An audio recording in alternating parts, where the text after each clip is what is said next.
todos dar as boas-vindas. Obrigado pela presença de cada um ou outro que não cumprimentei, sinal que entretanto chegaram e que cheguem com amor, com carinho e com a bênção do Senhor nosso Deus. Podem abrir a vossa Bíblia, a palavra de Deus, no Salmo número 26 e podem mantê-lo aberta crendo.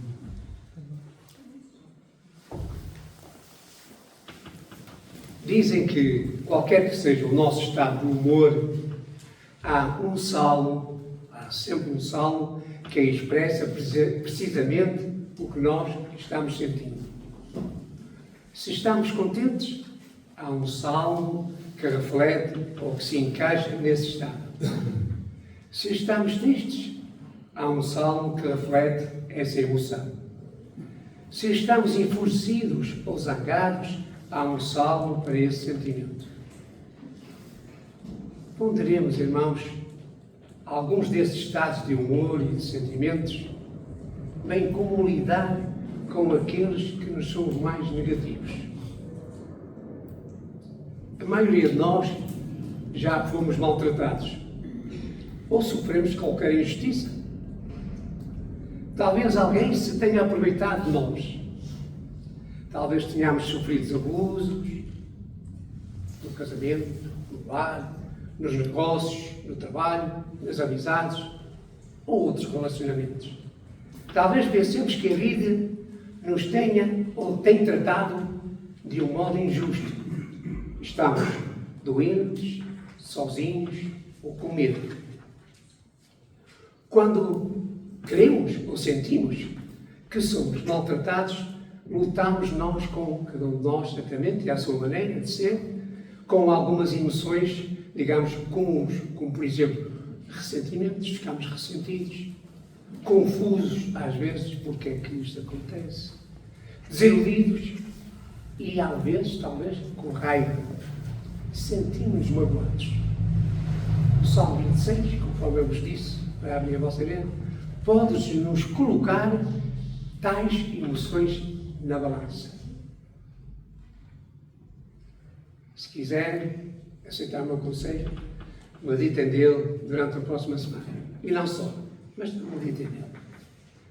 Pouco sabemos sobre o cenário deste hino, do Salmos 26. O subtítulo antigo simplesmente diz Salmo de Davi. É óbvio que este salmo foi escrito no momento de stress da vida de Davi. O momento em que ele estava sendo tratado de modo injusto. A maioria acredita que ele foi escrito durante os maus dias em que Saul perseguia Davi. Quando Davi estava fugindo de Saul, ele obviamente estava sendo maltratado. Ele nunca insultou Saul. Tentava ser o que Deus queria que ele fosse. Mas Saul estava cheio de inveja. Saul passava cada momento do dia tentando matar Davi. O Salmo fala da luta de Davi para agir certo enquanto resistia a uma situação intolerável. Analisando como Davi lidou com tal situação, algumas sugestões surgem sobre como agir, e agora para nós mesmos também, aproveitando a palavra do Senhor, porque ela sempre nos traz qualquer coisa de ensino, como agir, como falar, como seguir. Algumas sugestões surgem sobre como agir certo quando nos maltratam. O Salmo começa com um apelo. Faz-me justiça, Senhor. Julga-me, pois tenho andado na minha integridade, na minha sinceridade, e confio no Senhor sem vacilar.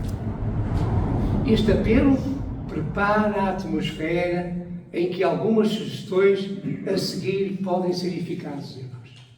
Se não entendermos bem o apelo do versículo 1 e a atitude apropriada que está por trás deste apelo, as sugestões, seja qual for, serão incapazes de causar impacto na nossa vida. Davi começou dizendo: faz-me justiça, Senhor. Julga-me. Esta expressão, fazer justiça, significa exonerar, absolver, confirmar, ou mais ainda, de maneira talvez mais significativa e com mais raiz hebraica, que significa fazer um julgamento favorável. Que Deus lhe fizesse um julgamento favorável e que a nós faça também. O quadro é de um homem piedoso perante um juiz todo-poderoso que pode fazer o que quiser sobre ele, ou com ele. E esse homem não tem nível escolar, a experiência ou as condições financeiras para se defender adequadamente não as possui. Parado, ali, indefeso, à mercê do tribunal, ele estende os braços ao juiz e diz: quero que o senhor seja meu advogado de defesa e apresente o meu caso, que o senhor tenha piedade de mim. Davi estava sendo perseguido por um rei vingativo juntamente com o seu exército. Agora, ele ignorava o rei e lançava o seu apelo a Deus. Por outras palavras, ele disse: Deus, entrego tudo em suas mãos. Segundo o versículo 1, Davi sentiu-se confortável em apelar a Deus, sendo, e aquilo que nós todos necessitamos, e esse mesmo estado nós precisamos de ter, inclusive quando participamos da Santa Ceia. Davi sentiu-se confortável em apelar a Deus, sendo aberto e sincero aos olhos de Deus por duas razões. A primeira, porque ele tentara viver uma vida que agradasse a Deus. E disse: tenho andado na minha integridade. Embora Davi não estava a reivindicar ou exigir ou declarar que, digamos, que era perfeito, portanto, a reivindicar perfeição, ele sabia que o seu coração permanecia em Deus. A segunda razão, e a mais importante, para ele se ter sentido confortável em apelar para Deus, foi a sua fé em Deus. Confio no Senhor. Davi estava dizendo: não estou pedindo para subverter a justiça, para alterar a justiça em meu favor e em desprimor de alguém. Não, Senhor. Não estou pedindo para subverter a justiça de Deus. Na verdade, tenho andado com o Senhor. As acusações, aquilo que me acusam, Davi dizia, as acusações são falsas. Em vez de me defender, eu deposito a minha confiança no Senhor. É a mesma coisa que nós devemos agir no nosso dia a dia. Diante de certo poder, de certa inteligência e oportunidade, é fácil nós buscarmos vingança. Só uma pessoa especial não revida, ou seja, não exerce vingança, mas anda na sua integridade perante Deus e deixa tudo na mão de Deus. E os irmãos, penso que já devem ter sentido isso. Quão bom é, quanta paz de espírito nós temos, quando às vezes nós...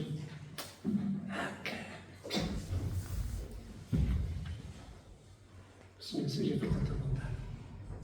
Tira do meu coração, da minha mente, essa vontade de eu exercer vingança, de querer deixar mal, de que eu tenha azar ou que cobra para nós. Quão bom é nós, Senhor, seja feita a tua vontade. Nas tuas mãos, Senhor. Eu entrego e faço o que tens de ser feito. Tu és juiz, tu és Senhor. A segunda razão, portanto, aquela que vos disse, foi a sua fé em Deus. Confie no Senhor. Davi estava dizendo: não estou pedindo depois para alterar a justiça em meu favor, as acusações que eram falsas, e estava dizendo que deposita a minha confiança no Senhor. Só uma pessoa, como nós sabemos, que confia no Senhor, deposita essa sua confiança nele. Davi concluiu o seu apelo com duas palavras: confio no Senhor sem vacilar. E nós? Também confiamos no Senhor sem vacilar, sem escorregar. E este sem escorregar é, digamos, é uma tradução mais literal do original desta palavra. Davi estava dizendo que ele se havia agarrado ao Senhor e continuaria agarrado a Ele para, digamos, para não se afastar dele de forma alguma. Mais tarde, Davi diz: quanto a mim, porém, ando na minha integridade. Versículo 11. Quanto a mim, porém, ando na minha integridade. Digamos, de certa forma, ele estava a querer alertar-nos ou dizer-nos que para a gente não descer ao nível daqueles que nos agridem, que nos ofendem, que nos magoam, que nos dói. E eu não quero de forma alguma exercer vingança. Isso pertence ao Senhor. Eu não quero descer esse nível. Muitos de nós estivemos ou estamos, possivelmente, com a corda do pescoço, forma de expressão, atrapalhados, ou feridos, ou aborrecidos, ou doridos, ou qualquer pressão que possamos ter. Não sei, digamos, quão apertada estará essa corda em nosso pescoço, mas sei que quando isso acontece, nós sentimos força. A força que nos aflige, que nos incomoda. Tentamos agir certo, mas certamente, algumas vezes, se não quase sempre, levaram vantagem sobre nós. Se quisermos viver e sermos vitoriosos, irmãos, precisamos primeiro colocar-nos nas mãos de Deus, como Davi se colocou. Se não desenvolvermos a atitude de Davi, as sugestões a seguir, espero lá chegar, se o tempo me permitir, as sugestões a seguir serão de pouco proveito para nós, de nada servirão, se nós não depositarmos toda a fé, toda a confiança, todo o nosso foco, toda a nossa vontade, todo o nosso desejo em Deus. Por outro lado, coisas boas, nós sabemos isto. Tem-se falado, mais que uma vez. Não é ignorância de nem penso que ninguém aqui está. Coisas boas podem vir de tempos ruins em nossas vidas e pode haver crescimento como resultado destas experiências, se deixarmos o Senhor tomar conta das nossas vidas. Ultimamente eu tenho dito e tenho referido aquele versículo, não sei se é Filipenses, mas pelo menos que diz: Deus é o que opera em cada um de nós, tanto o querer como o fazer. E Ele só pode operar em cada um de nós, tanto o querer como o fazer, se vivemos em novidade de vida, se entregarmos tudo ao Senhor, se o buscarmos em primeiro lugar, se deixarmos, Senhor, procuremos qual é a tua vontade, o que é que te agrada, o que é que eu devo fazer. Portanto, aqui vão as sugestões, irmãos. Primeiro, que nós já vos falei dela, seja aberto e sincero aos olhos de Deus. Examina-me, Senhor, e prova-me, e sonda o meu coração. Versículo 2, só. Se nós não formos abertos e sinceros aos olhos de Deus, se nós não tivermos a coragem, por muito mal que tenha sido o nosso pecado, ou defeito, ou erro, por muito mal que nos tenham feito, nós temos que ter a coragem e a confiança do Senhor. Examina-me, Senhor, e prova-me. Sonda o meu coração e os meus pensamentos. 3 palavras neste versículo, irmãos, que falam-nos da necessidade de sermos abertos e sinceros aos olhos de Deus. Primeira palavra, examinar. Examina-me, que em hebraico pode significar examina-me de perto, ou digamos, escrutina, verifica com minúcia. No Salmo 139, versículo 23, Davi diz, ele disse: sonda-me, ó Deus, e conhece o meu coração. Prova-me e conhece os meus pensamentos. Davi pediu a Deus que investigasse o seu ser interior, o seu mais íntimo. Quando nós somos maltratados, então, muitas vezes contribuímos para tal problema. Se era esse o caso de Davi, Davi queria saber, e por isso assim pediu ao Senhor. Por isso ele abriu o seu coração a Deus, e então aqui a segunda palavra. E prova-me. A aprovação revela o que está dentro do coração, quando somos curados, de forma incomparável. Pode ser que cada um de nós, alguém de nós, ou não, graças a Deus. Pode ser que tenhamos armazenado sentimentos desagradáveis no nosso coração, no nosso íntimo, e atitudes em lugares secretos do coração. Muitas vezes, aquele exemplo que muitas das vezes o empregado ou a empregada da limpeza, para varrer, para ser mais depressa, para resolver o problema, toca a varrer por debaixo do tapete. Se calhar pode haver sentimentos ou outras coisas semelhantes que efetivamente possamos varrer para debaixo do tapete, escondendo-os no armário, no cantinho, para que ninguém veja, para que ninguém saiba. Mas estamos escondendo algo que não devemos, porque não temos confiança no Senhor, não acreditamos no seu amor, na sua misericórdia, não temos fé suficiente para isso.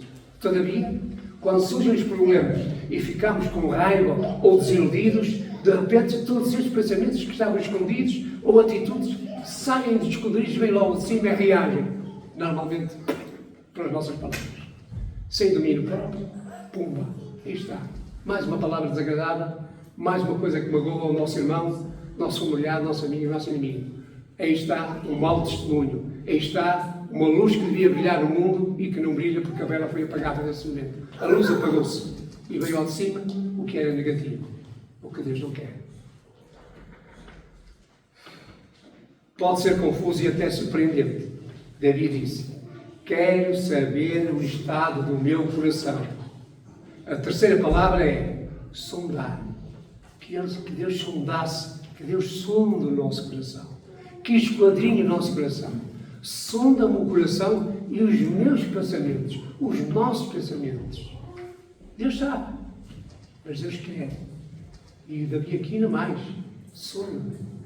Ou seja, está-se pondo nas mãos do Senhor. Tal qual eu sou, Senhor, eu creio em Ti, tenho fé em Ti, tento fazer a Tua vontade, mas sonda-me, verifica o que é que eu tenho na minha vida que me impede de ter uma comunhão mais perfeita contigo, de aumentar a minha fé e confiança em Ti e de ser luz no mundo. Davi estava com isto dizendo o quê? Ponha-me à prova, para que as impurezas da minha vida, as impurezas, sejam reveladas e, claro, por extensão disso, ao serem reveladas, fossem removidas. Davi entendia o valor da aprovação e nós também devíamos entender. Tiago, capítulo 1, versículos 2 a 4, passagem que nós conhecemos também de cor e graças a Deus, penso que todos conhecem, é uma passagem poderosa sobre a aprovação, o que a aprovação pode fazer connosco. Quando todo tipo de aprovações e tentações sobrevierem às vossas vidas, meus irmãos, não as considerem invasoras, mas recebam-nos como amigos, ou como amigas, as tentações. Recebam-nos como amigos. Se nós somos tentados, se o diabo procura tentar-nos, se o nosso familiar, nosso amigo, seja qualquer outra situação, seja que for, se nós buscarmos a Deus, se formos sinceros perante Deus, Deus ajuda. Deus dá-nos a saúde, dá-nos a saída, aponta-nos a saída, se nós o buscarmos, se formos sinceros, se desejarmos efetivamente isso mesmo. Reconheçamos que elas vêm para provar a nossa fé e para produzir em nós o quê? Perseverança, uma perseverança de qualidade. Permitam, porém, que o processo continue até que essa perseverança seja completamente desenvolvida em nós, em cada um de nós. E nós vamos descobrir que nos tornamos seres maduros no caráter e munidos de um certo tipo de independência. E assim, tendo conhecimento disso e sabendo isso, mais preparados estamos para aquilo que hoje de manhã nós aqui falamos no estudo bíblico, para falar aos outros da esperança e da vida eterna que é em Cristo Jesus. Em outras palavras, estava dizendo: quero ser sincero com respeito à minha situação. Quero, Deus, eu quero ser sincero com respeito à minha, situação. Examine-me em todos os meus aspectos. Fiquemos perto de Deus, irmãos. Versículo 3 do Salmo 26. A seguir, Davi reconheceu que para fazer o que ele precisava de fazer, ele tinha que ficar perto de Deus. Pois a tua dignidade tenho perante os olhos e tenho andado na tua verdade. Assim dizia Davi no versículo 3. A palavra traduzida por dignidade refere-se, ao amor de Deus, ou que Deus tinha pelo seu povo no Antigo Testamento, através da aliança, e equivale aproximadamente à palavra do Novo Testamento, que é arte. Não poderemos separar Deus da sua dignidade. E não podemos separar a dignidade de Deus da verdade de Deus. Davi usou as palavras de benignidade e verdade mais ou menos de modo alternativo neste versículo 3 do Salmo 26. Quando estamos, irmãos, profundamente magoados, surgem duas tentações subtis no nosso caminho. Sem às vezes dar conta, sorrateiramente, elas surgem. A primeira tentação é duvidarmos do amor de Deus. Porquê? Porque me serve. Porque sou tentado. É nada fiz. Começamos duvidando do amor de Deus. A segunda tentação é conjugada com a primeira, levar-nos a desviar-nos para a desobediência, para não fazer aquilo que agrada ao Senhor. Nesse versículo, Davi ilustrou como podemos lidar com as duas tentações. Primeiramente, para evitar a dúvida de que Deus realmente o amava, a Davi, Davi disse que ele mantinha a dignidade de Deus perante os seus olhos. Esta figura perante os nossos olhos é uma coisa engraçada e penso que alguns de nós têm. A figura de algo precioso, ou tão precioso, que é mantida por perto e o tempo todo. É isso que nós devemos manter. Quantos de nós temos retratos na carteira, ou na bolsa, na mesa, ou numa parede? E nós mantemos esses retratos perante os nossos olhos. Para que quê? Para que a lembrança seja sempre renovada. Da mesma forma, Davi considerava a lembrança da dignidade de Deus sempre perante os seus olhos para ajudá-lo a suportar os dias maus. É uma sugestão para nós hoje. Sendo assim, independentemente do que acontecesse com Davi, ele estava decidido a andar na verdade de Deus. Aproveitando, saltando para nós. E nós? Estamos decididos a andar na verdade de Deus? Nós muitas vezes somos assaltados, ou quando somos maltratados, somos assaltados, e buscamos o conselho de amigos. Eles nos dizem que temos de dar troco, temos que revidar, que temos que exercer vingança. Eu não tolero esse tipo de coisas. Isso é insuportável. Dizem. Ninguém me trata desse jeito.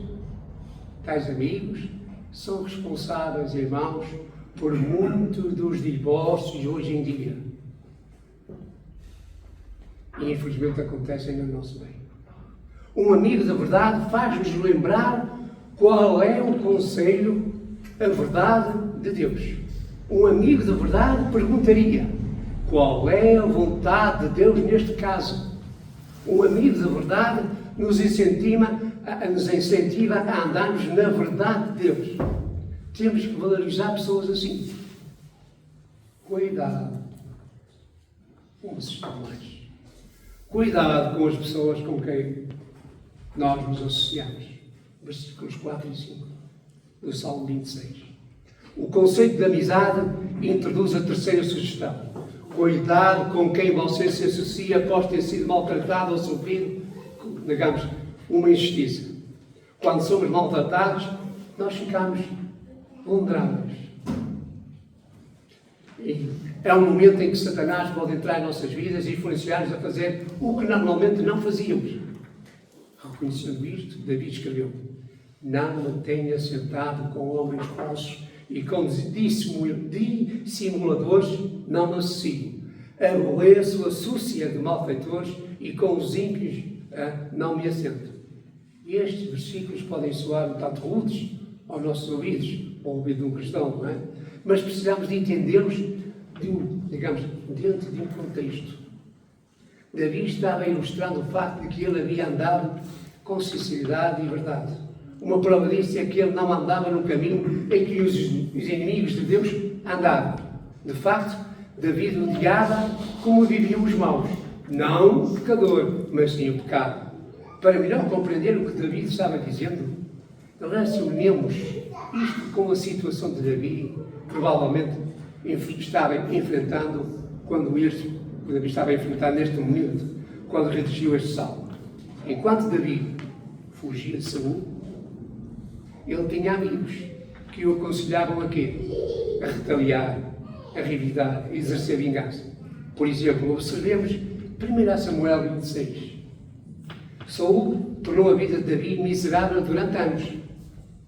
Neste capítulo de 1 Samuel 26, nesse capítulo, porém, as mesas foram viradas e Davi teve a oportunidade de devolver de se vingar, de exercer, de devolver o troco. Disse Davi a Amaleque, o Eteu, e a Abisai, filho de Zeruia, irmão de Joabe: quem descerá comigo a Saul ao arraial? Respondeu Abisai: eu descerei contigo. Vieram, pois, Davi e Abisai de noite, e eis que Saul estava deitado, dormindo no acampamento, e a sua lança fincada na terra à sua cabeceira. Abner e o povo estavam deitados ao redor dele. 1 Samuel 26, 6 e 7. Vigiaremos a cena. Saul estava deitado, dormindo, confiadamente, com a sua lança ao lado, deitado ali. Todo o seu exército dormia. E hoje de manhã falamos a respeito de dormir. Nós não podemos dormir, irmãos.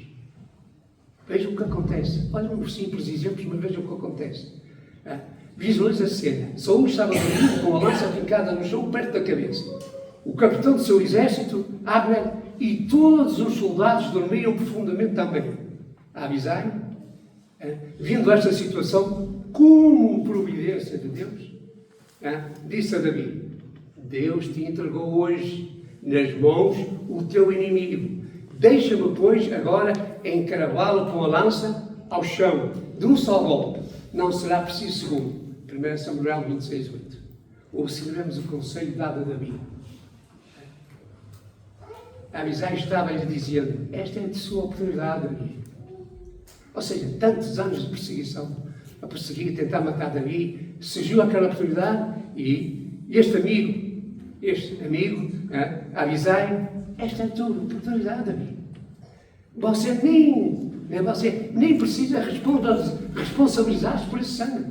Você não precisa responsabilizar-se por esse sangue. É só abrir caminho para mim e me deixar destruir Saul. Eu faço isso. Dê a ordem e eu cravo no chão com a própria lança. Saul. Sempre que alguém começa a fazer uma interpretação, digamos, a interpretar a providência divina e diz: a mão do Senhor está nisto.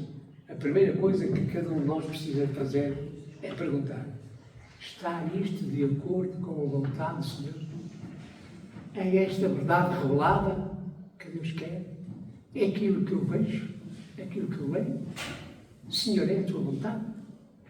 Por isso Davi respondeu: não o mates, pois quem haverá que estenda a mão contra o ungido do Senhor e fique inocente? Perguntou Davi: tão certo como vive o Senhor, este o ferirá, ou o seu dia chegará em que morra, ou em que, descenda à batalha, seja morto. O Senhor me guarde de que eu estenda a mão contra o seu ungido. Agora, porém, toma a lança que está à sua cabeceira e a bilha d'água e vamos embora. 1 Samuel, capítulo 26, versículo 9 a 11. E este foi o grande momento da vida. Ele teve a oportunidade de se vingar contra a pessoa que lhe estava fazendo mal, mas a sua atitude transmitiu o pensamento, o seu pensamento. Não me cabe a mim retaliar, não me cabe a mim exercer vingança. Digamos, e isto deve guiar a nossa vida, irmãos. O Senhor cuidará de Saul, falando de Davi, quanto a Saul. Isto é da conta de Deus, é da conta dele. O que nós teríamos feito no lugar de Davi. Só calçando, como nós costumamos dizer, só calçando os sapatos de cada um, vivendo a vida de cada um, tendo a situação de cada um, o seu estado de alma, o estado de ser, é que poderá responder. A palavra do Senhor, conforme vimos como é que devemos agir. Em 1 Coríntios, Paulo, no capítulo 15, versículo 33, diz: não se deixem enganar. As más companhias corrompem os bons costumes. Esta demonstração é importante em qualquer hora e a todo momento, mas é especialmente necessária, irmãos, quando nós estamos frágeis, quando nós somos maltratados. Ficamos vulneráveis quando nós somos ofendidos. David tinha um amigo que o incentivou a exercer vingança. Vinga-te! Nós também podemos ter amigos assim, como esse. Quando somos maltratados, temos de nos perguntar a nós mesmos: a quem é que estamos dando ouvidos? Quem estamos a ouvir? Com quem estamos nos associando? Buscando amizade? Passando tempo de horas? Ouvindo aquilo que é desagradável? Tantas e tantas vezes falando com algumas pessoas, falando mal, e mal, e mal, e mal. Chegamos ao ponto de passar um bocado, a nossa boca prefere uma palavra mal que há bocado ouvimos. Porquê? Há contágio. O contágio faz. Eu digo muitas das vezes que um dos maiores perigos, ou seja, a melhor escola que há, a televisão, o cinema, as revistas, os jornais, o telemóvel, não tudo, mas walkie-talkies, mensagers e tal, tudo no mau sentido. Porquê? Porque isso corrompe, digamos, isso acarreta um vírus. E nós não damos por ela, porque aquilo acarreta um vírus. Ou seja, aquilo formata, vai formatando a nossa maneira de pensar e de agir. E acontece o quê?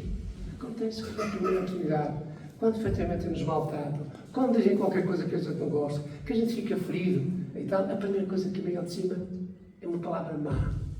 Uma palavra que magoa. Digamos, como é o exemplo da... É mais uma flecha que é disparada contra o nosso coração. E nós ficamos frágeis e ofendidos. Muitas das vezes agimos mal. Quando somos depois maltratados, temos de perguntar a nós mesmos a quem estamos dando ouvidos. Com quem estamos nos associando. Estamos dando atenção aos que nos incentivam a deixar tudo nas mãos de Deus? Ou aos que insistem para nós vingarmos? Eu fico por aqui, embora tivesse mais 3 sugestões. E dando um salto, embora ficando aqui com as sugestões, só o título delas, tente manter uma atitude positiva. Assim, David também, se nós tivermos uma atitude positiva, tentemos, irmãos. Outra sugestão, irmãos, reúnem-se fielmente com o povo de Deus. Eu sei, estamos fazendo neste momento. Vamos fortalecer os nossos laços, o nosso carinho, o nosso amor, a nossa consideração uns pelos outros. Vamos analisar, aproveitar para analisar o que é que está dentro de nós, o que é que está na nossa mente, que impede esta união, este amor, este carinho. O que impede que a brasa que Deus quer que sejamos cada nós, a luz que Deus quer que a gente leve lá para fora, não só aqui, mas leve lá para fora com o conforto e o amor dos irmãos, leve para fora e ilumine para onde é que nós andamos. Reúna-se fielmente com o povo de Deus. E para terminar, mais uma sugestão. Antes das últimas palavras finais. Esperemos, irmãos, e esperemos em Deus com uma confiança paciente. Tanta falta de paciência eu tenho. Tenho alguma. Deus me tem habilitado com alguma. Mas eu tenho também muita falta de paciência. Tenho exercitado ultimamente essa paciência. Portanto, ele sabe. A Sol também sabe, e todos os irmãos também, fazendo apelo, relacionando uma coisa com a outra, sabe. Paciência. Com a minha sogra, 93 anos. Meu pai, 95 anos. E isto me leva a pensar, será que quando eu atingir a idade de Deus, estarei assim ou pior? O que será daqueles meus familiares? Será que eles vão tomar conta de mim? Será que têm paciência para maturar? Espere em Deus com confiança paciente. E para terminar, irmãos, o meu pé está firme em terreno plano, dizia Davi. As sugestões do Salmo 26, estas sugestões que nós vemos no Salmo 26, só terão sentido se aprendermos a deixar as coisas nas mãos de Deus. As coisas e tudo. Tudo. As sugestões não podem ser seguidas sem termos um relacionamento correto com o Senhor. Sejamos abertos e sinceros aos olhos de Deus. Eu tenho pecados. Eu peco. Às vezes posso pensar mal, se calhar já pensei mal, alguns irmãos. Um pensamento incorreto, indevido. Aqui eu abraço todos, mas se calhar tu sabes. E me perdoas, e o meu irmão que não sabe, mas Deus sabe, me perdoa também. Fiquemos perto de Deus. Cuidado com as pessoas com que nos associamos. Claro. Que é uma luta muito grande. Por isso nós precisamos usar a armadura. A armadura para nos defender de tudo e mais alguma coisa. Estamos preparados para a luta. Porque se repararem um pouco quando nós estamos envolvidos, quer no meio familiar, no amigos, seja o que for, o que se diz, o que se conta, paremos um pouco e façamos um esforço para dizer assim: Senhor, agrada-te, estás sorrindo ou estás triste por eu estar aqui neste meio? E rindo-me também com eles, achando graças ao que eles dizem. Tentemos manter uma atitude positiva. Reunamos-nos fielmente com o povo de Deus e esperemos em Deus com uma confiança paciente. Como está, pois, o nosso relacionamento com o Senhor? Para que possamos entregar-nos à sua misericórdia e dizer: defende a minha causa, Senhor, me faz justiça. Precisamos de ter um relacionamento correto com Ele. No Novo Testamento, a palavra do Senhor, Jesus defende a nossa causa em favor de cada um de nós. Todavia, Ele não nos fará justiça se não tivermos submetido toda a nossa vontade a Ele, obedecendo fielmente. Obrigado.